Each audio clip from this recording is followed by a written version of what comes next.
परमपिता परमात्मा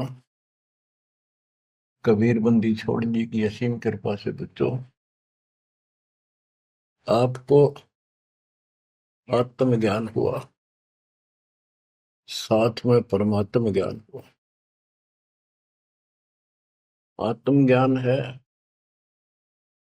कि तू कहां से आया था, कहां से आई थी आत्मा, और मनुष्य जीवन जहां भी तुझे प्राप्त है इससे पहले कहां था। और ये एक सीमित है, चाहे लंबी उम्र मान ले 100 साल भी होगी तो अभी मरेगा, फिर कहां जाएगा। कदे सोचा बैठ के काल इतना टाइम देता नहीं, ये इतनी सोच ले। जैसे कोई विवेकशील है, भगत बतेरे हैं, दास भी उनमें से एक है। एक आधी बढ़िया प्रेरणा होती थी कभी कभी, यूं के जीवन होया, सारा दिन काम करो, पढ़ के सो जाओ, उठते फिर भागो, फिर सारा दिन मारो मार, फिर भागो, और फिर मृत्यु। मरा नहीं ना यहाँ, कामी से ढीठ हो रहे, इन दुखों को कति कुछ नहीं गिना। मरण से पहले वृद्धावस्था ऐसी दुर्गति हो जाती है, जिनके लिए मरा करता उन भी खट्टा हो जाए, आदमी जब उख चुक हो जाए, शरीर में कोई दिक्कत हो जाती है। तो इस असलियत को समझ कर किसी के प्रति दोष नहीं रखे, भाई ये तेरा परिवार के है, नो हमने नो करा, नहीं, तेरे कर्म करा रहे हैं। जब साथ साथ भक्ति भी करता रहता, ये बालक तेरी हाथा पर रखो, तेरे कर्म मान गिरा दिया। बच्चों, आत्मज्ञान ये है तो कौन है, कहां से आया है, मरने से पहले कहां था, मृत्यु के बाद तो कहा जाएगा, ये जन्म मृत्यु का रोग कैसे लगा। तो ये बताया जाता है कि मनुष्य जीवन बड़ी मुश्किल से मिलता है, और इसमें जो भक्ति नहीं करता वो पहले भी पशु था।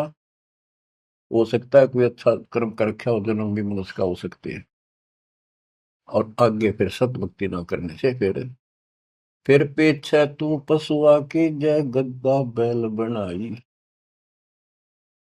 ये 56 भोग कहाँ मन भोरे, कहीं कुरडी चरने जाई।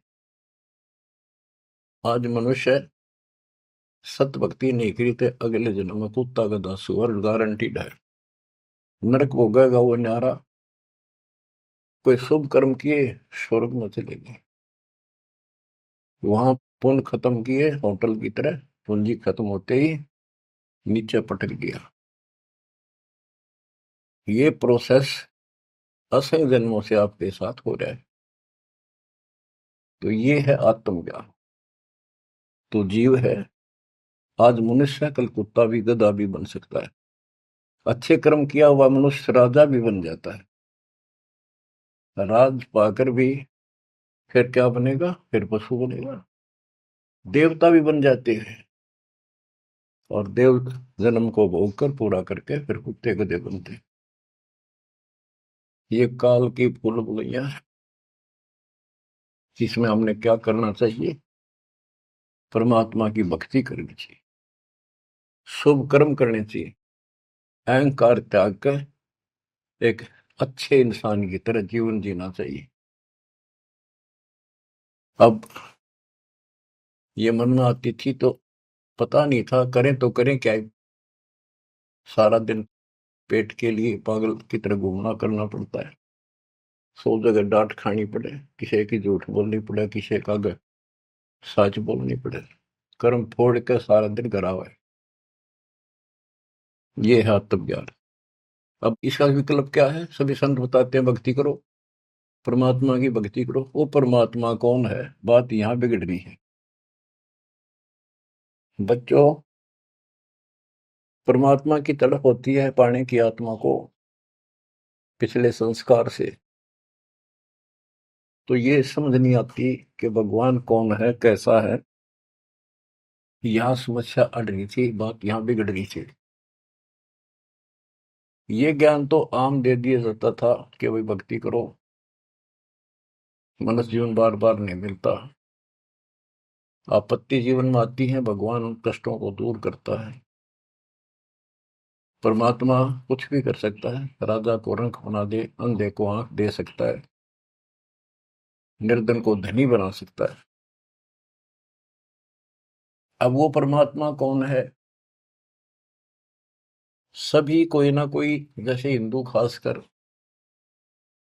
विष्णु जी को, कृष्ण जी को, उनके अवतार रामचंद्र जी को और शंकर भगवान जी को पूजते हैं, देवी देवताओं को पूजते हैं, ब्रह्मा को नहीं पूजते।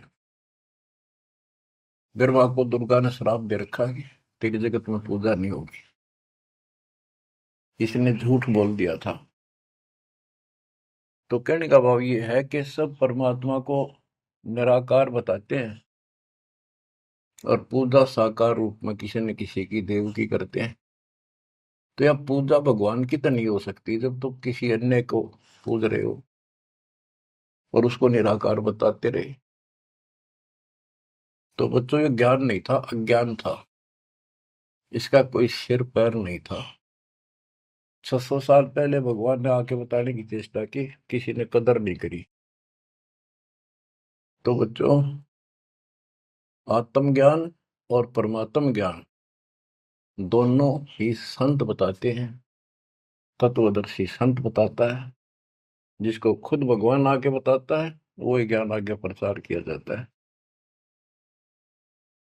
कूप की छाया कूप के माही, ऐसा आत्मज्ञाना, या से आगे परम पद ता का भेद न जाना। जैसे छाया का क्या उद्देश्य होता, वृक्ष की छाया है, पृथ्वी पर है, धूप से बचने के लिए वहां पशु भी मनुष्य भी विश्राम करते हैं। तो लाभ हुआ। कुएं की छाया, वेल की छाया, वेल के अंदर, कुएं के अंदर वह छाया वो भी है, पर वह किससे काम नहीं। इसी प्रकार आत्मज्ञान हो गया कि तू जीव है, भक्ति नहीं करेगा तो पशु बनेगा, मुश्किल से मनुष्य जीवन प्राप्त हुआ, भक्ति कर। और समाधान सही है नहीं तो उस ज्ञान का फायदा क्या? जैसे मुझे बता दिया किसी ने कि तुझे ये रोग है और डॉक्टर ने बता दिया, तो मुझे विज्ञान हो गया। जिसने मुझे बताया तुझे ये रोग है, दवाई उसके पास भी नहीं, तो वो ज्ञान होया ना होया बराबर है। ज्ञान हो कि रोग है, समाधान हो ये इसकी औषधि है, बात खत्म। तो अब आत्मज्ञान के हमारे जन्म और मृत्यु का रोग लगा है, इसको कौन समाप्त कर सकता है? जो स्वयं जन्मते मरते हैं वो भगवान नहीं हो सकते, और वो हमारा जन्म मृत्यु का रोग समाप्त नहीं कर सकता। अब पता चला परमात्म ज्ञान का, वो परमात्मा सतपुरुष परम अक्षर ब्रह्म है। गीता अध्याय 7 श्लोक 29 में गीता बोलने वाले ने कहा कि जो मेरे आश्रित होकर, उसके आश्रित क्या होना है? उसने बताया है 18वें अध्याय के 62वें श्लोक में कि तू सर्वभाव से अर्जुन उस परमेश्वर की शरण में जा, उसकी कृपा से ही तू परम शांति को, सनातन परम धाम को प्राप्त होगा। अपने बारे में बताया है दूसरे अध्याय के 12 में, चौथे अध्याय के 5 में और 9 में और 10वें अध्याय के 2 में कि तेरे और मेरे बहुत जन्म हो चुके हैं, तू नहीं जानता मैं जानता हूं, मेरे कर्म अलौकिक है, मेरा जन्म भी अलौकिक है। गीता अध्याय 4 श्लोक 32 में बताया कि परमात्मा के मुख कमल से उतरित उस वाणी में तत्व ज्ञान है, जिससे जन्म और मृत्यु वो कर्म समाप्त होते हैं, पाप कर्म सारे कर्म खत्म हो जाते हैं। उसको सुनने से जन्म मरण का रोग समाप्त होता है।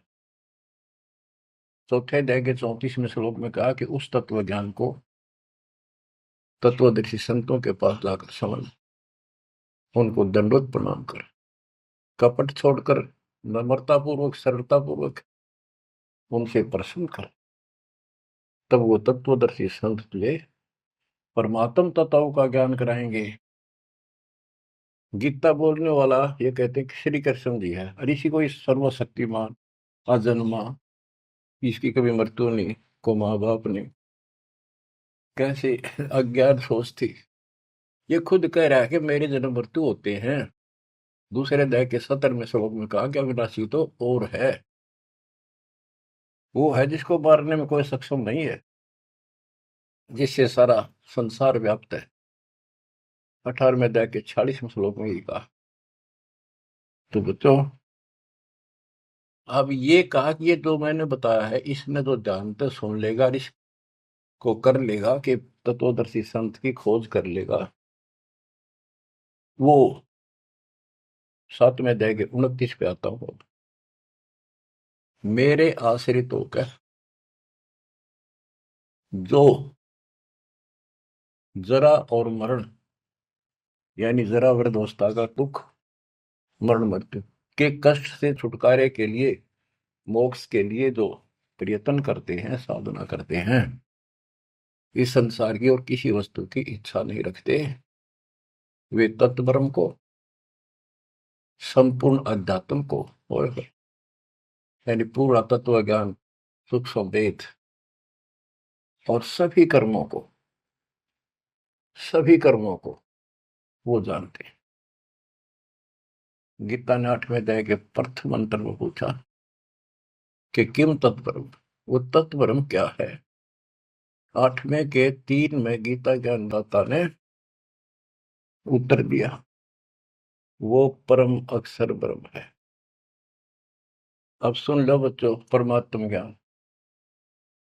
अब कहता है 8वें अध्याय के 5 और 7 श्लोक में, उसमें बताया 8वें अध्याय के 6ठे श्लोक का ये अर्थ है कि जिसके अंदर तेरी श्रद्धा है उसकी भक्ति करते हो, आखिरी सांस तक उसी के भाव में भावित रहते हो, तो उसी को प्राप्त होगे। 8वें अध्याय के 6ठे श्लोक का ये अर्थ है, इसीलिए 5 और 7 बोलता था। 5 में गीता ज्ञान देने वाला कह रहा है मेरी भक्ति कर, मुझे प्राप्त होगा। 7 में कहा है कि तू भक्ति कर, युद्ध भी कर और चिंता ना कर, मेरे पास आई। 8वें के 8, 9, 10 में स्पष्ट कर दिया है, जो उस परम अक्षर ब्रह्म की भक्ति करता है, जो सारी सृष्टि घर से बाहर सबका धारण पोषण करता, उसमें स्पष्ट लिखा है, और फिर उसी को प्राप्त होता है। बच्चों, ये है परमात्म ज्ञान। पुण्यात्माओं, भक्ति तुम सभी चाह रहे थे, सभी कर रहे थे, कहीं ना कहीं कोई ना कोई जरूर करते थे। हिंदू धर्म में जन्म होने के कारण गीता में विशेष आस्था थी। वेद तो सुने सुने थे, देखे नहीं थे। अब वेदों को पहले का कायदा बना दिया मेरे गुरुदेव के आशीर्वाद से, परमपिता परमात्मा के दिए तत्व ज्ञान से। क्योंकि ये ज्ञान सूक्ष्म वेद में सारा लिखा हुआ था। अब तो तुम्हें प्रमाण के लिए दिखाने पड़े हुए कि देखो हमारे भगवान 600 साल पहले जो बात बताया करते, लिखवा कर गए गरीबदास जी ने 300 वर्ष पहले बताई, वो एक ही वही उनसे प्राप्त ज्ञान को आज आप अपने ग्रंथों में देख लो। देखो ये लिखा, ये लिखा, ये लिखा, तब जाकर आपकी सेटिंग हुई है। जब आपका दिमाग सेट हुआ है सचमुच सही तो कुछ और है, न ये बात तुम सुनते न कि तब मंदिरा में टाली बजाए जाओ। तो ये परमात्म ज्ञान है। 8वें अध्याय के 13वें श्लोक में गीता बोलने वाला कहता है, ओम इति एकाक्षरम ब्रह्म व्यवहारन मामनुषम यह परियाति तदन देहम स याति परमाम गतिम। मुझ ब्रह्म का केवल एक ओम मंत्र है, एक अक्षर, जो अंतिम सांस तक इसकी भक्ति करता है, मेरे वाली परम गति, यानी ओम से मिलने वाली परम गति प्राप्त होती है। ओम से ब्रह्मलोक प्राप्ति होती है। देखो सभी शास्त्रों से निष्कर्ष निकाल के, यानी वेद जो होता है वन में जाता, फॉरेस्ट में, जंगल में, वहां से जो जरूरत है उस जड़ी के, किसी के पत्ते, किसी के बीज, किसी की जड़, वो लाकर औषधि बना के तैयार कर देता है।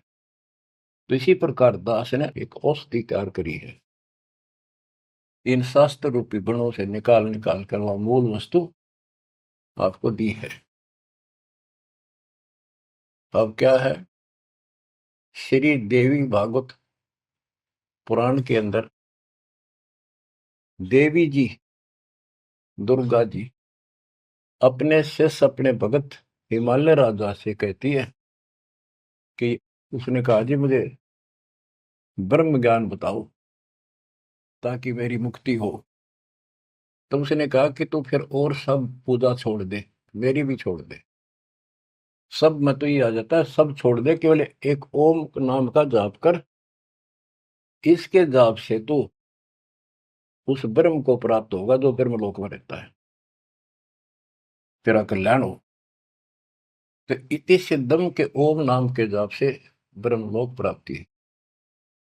अब गीता माते गीता अध्याय 8 श्लोक 16 में लिखा है, जो ब्रह्मलोक में गए हैं वो भी पुनरावर्ती में है, उनका भी पुनर्जन्म होता है, वो स्थायी मोक्ष नहीं है, कुछ समय की राहत है।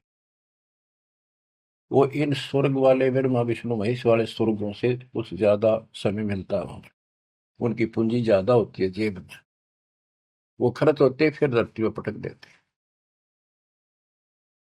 तो बच्चों, सच्चिदानंद घन ब्रह्म की भक्ति का मंत्र 17वें अध्याय के 23वें श्लोक में बताया, उसको पाने के लिए ओम तत्सत ये मंत्र साधना के होते हैं। इन साधना से वो मिलेगा, इस साधना से ये मिलेगा, इस साधना से वो मिलेगा। तो उसके 3 अक्षर का मंत्र है ओम तत्सत। ये ओम भी सांकेतिक है, क्योंकि यू ऐसे ऊषा बनाकर ऊपर बिंदु जो एक मात्रा राशि ला रखी है, इसने आम आदमी पढ़ नहीं सकता, जिसको बताया ना जा कि ये ओम का प्रतीक है। ओम तेनो लिखा जा ए, ऊपर ओ की मात्रा, मैं, फिर नीचे अदंत, यूं तो पढ़ लिया आदमी आम ओम है, लेकिन वो 3 कासा बनाकर उसका पूछड़ हिला रखी, ऊपर बिंदी ला दी, इसको कोई नहीं बता सकता ये ओम है जब तक दो ना बताया जाए ये ओम का प्रतीक है। तो तीनों कोड वर्ड है। ऐसे ही कुरान शरीफ के अंदर लिखा है कि एन सीन का, उसमें सिर्फ एक एक अक्षर लिखा है इन तीनों मंत्रों का। ए, एन माने ए, काफ माने क, जैसे पंजाबी में हम पढ़ा करते हैं ऊड़ा ईड़ी सस्सा कक्का खग्गा, कक्का माने क, खक्का माने ख, गग्गा माने ग, हिंदी का। इसी प्रकार ये एन सीन काफ ये उर्दू के फारसी के वर्णमाला है। तो उसमें लिखा ए से क कि ये मंत्र है 3 मोक्ष के, ए से और क, यानी ए ओम का प्रतीक है पहला अक्षर, ऐसे से उसे ओम तत्सत में सत का पहला अक्षर है। अब मैं खोलूंगा नहीं आगे, बस इतना ही बताऊंगा। ये भेद आज तक किसी भी मुस्लिम भाई को प्राप्त नहीं, यहाँ तक कि हजरत मोहम्मद जी को पता नहीं था। अगर वो होता तो बता के जाता सबको कि इसका ये अर्थ है। अनुवादकर्ताओं ने इतना लिख दिया कि इसका भेद तो खुदा ही जाने। अब बताओ, खुदा भी तो भगवान का है, भगवान भी तो मनुष्य रूप में आगे बताया करे, उसने तो बताया कि सारा कुछ ही इसका ये अर्थ है। तो बच्चों, आप समझ लो, पृथ्वी पर Kabir is God, Rampal is तत्वदर्शी संत, नथिंग एल्स। आपकी किस्मत देखो, कैसा सुलझावा ज्ञान आपके आगे रख दिया दाता ने।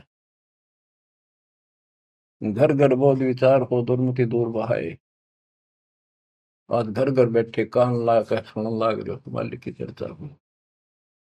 और इसके ज्ञान सुनने से आपका ये दुर्मति जो बीच में मैली बा गया था कति दूर जाएगा, आत्मा दृढ़ हो जाएगी। देखो, सिंचाई करते हैं किसान फसल में, वो भी ये चाहते हैं बारिश हो जाना, फसल की रौनक न्यारी हो जाएगी। तो बच्चों साधन आप कर ही रहे थे, दास ने बता रखी थी, प्रियादाता ने बारिश करवा दिया आपके ऊपर। इससे नारा रंग छटेगा, अलग से उमंग बढ़ेगी और कति गजब की फसल पकेगी। आपको एक गजब प्रेरणा मिलेगी, सहारा मिलेगा परमात्मा के साथ रहने का और काल से टक्कर लेने का। बच्चों ये है परमात्म ज्ञान। गीता वेद बतावे कि परमात्मा सतलोक में रहता है, वहां से गति करके आता है और यहाँ अच्छी आत्माओं को मिलता है, बोलो को राह बताता है भक्ति का, और यथार्थ भक्ति के सही मंत्रों का आविष्कार करके देता जो भक्ति करने के होते हैं। अपने मुख कमल से बोलकर भक्ति करने की प्रेरणा करता है। वो कविताओं के माध्यम से, दोहों के माध्यम से अपना यथार्थ ज्ञान देता है। वो कवियों की तरह आचरण करता है। बच्चों दिस इज परमात्म ज्ञान।